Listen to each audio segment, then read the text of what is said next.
Snacks ఎన్నొచ్చినా సరే tea time snack అనగానే మనకు గుర్తొచ్చేవి బజ్జీలు పకోడీలనండి.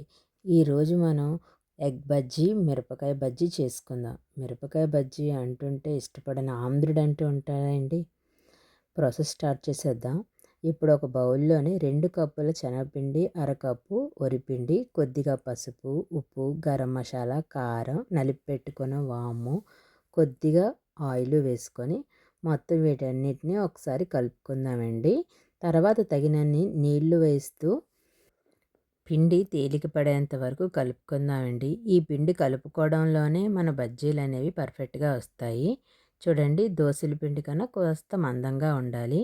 ఈలోగా మన ఆయిల్ కూడా హీట్ అయింది కదా. ఇప్పుడు మనం రెడీ చేసి పెట్టుకున్న మిరపకాయల్ని డిప్ చేసి ఆయిల్లో వేయించుకోవడమేనండి. Welcome back to my channel. It's your Maryraj. మీరు ఫస్ట్ టైం నా ఛానల్ చూస్తున్నట్టయితే please subscribe and share my channel.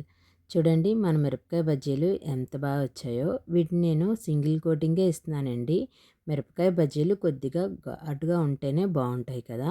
ఇప్పుడు మనం బాయిల్ చేసి పెట్టుకున్న గుడ్లని ఘాట్లు పెట్టుకొని మనం రెడీ చేసి పెట్టుకున్న అదే పిండిలో డిప్ చేసి వేయించుకుందామండి. ఇవి ఒకసారి బాగా వేగిన తర్వాత తీసి పక్కన ఉంచుకొని కొద్దిగా చల్లారిన తర్వాత అదే పిండిలో మళ్ళీ డబుల్ బాయిలింగ్ మెథడ్లో మళ్ళీ ఒకసారి కోటింగ్ చేసి వేపుకొని పక్కకు తీసి ఉంచుకుందామండి. చూడండి ఎంత మందంగా బాగా వచ్చాయో. ఇప్పుడు అదే ఆయిల్లో గుప్పెడు పల్లీల్ని, గుప్పెడు కార్న్ఫ్లోర్ని వేయించుకొని పక్కకు తీసి పెట్టుకుందామండి. చూడండి, ఇప్పుడు ముందుగా మనం చాప్ చేసి పెట్టుకున్న ఉల్లిపాయలు, కొద్దిగా కారం, ఉప్పు, హాఫ్ చెక్క నిమ్మరసం పిండి, మనం వేయించి పెట్టుకున్న పల్లీలు, కార్న్ఫ్లోక్స్ వేసి బాగా కలుపుకొని మన మిరపకాయ బజ్జీలకి ఘాట్లు పెట్టుకొని స్టఫింగ్ అనేది ఎక్కువగా పెట్టుకుందామండి.